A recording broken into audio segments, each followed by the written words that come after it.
बोला. अशोक रामचंद्र पिंगळे, गाव श्रीपाद पिंपरी. माझी 2 एकर सुपर सोनाकाची बाग आहे. कालच्या वादळामध्ये ती जमीनदोस्त झाली. त्यामुळं माझं चालूमध्ये 45 टन बागावर लोड होता.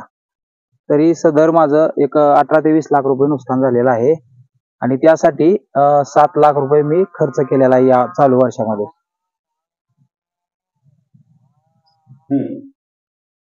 मी ग्रामसेवक मंगेश जगदाळे, श्रीपाद पिंपरी, तालुका बार्शी, जिल्हा सोलापूर.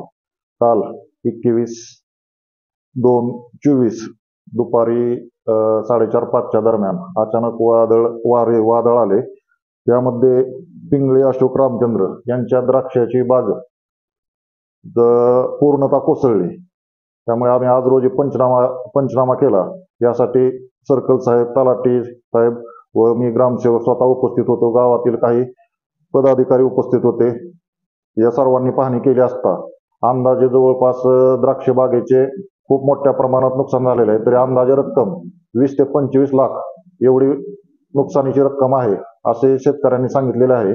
तरी सदर पंचनामा आम्ही केलेला आहे आणि सदर पंचनामा वरिष्ठ कार्यालयाकडे, महसूल खात्याकडे आम्ही पाठवण्याचा अहवाल सदर पाठवण्याची दक्षता घेतलेली आहे व सदर शेतकऱ्यास मदत मिळवण्यासाठी आम्ही प्रशासनातर्फे खूप प्रयत्न करतोच.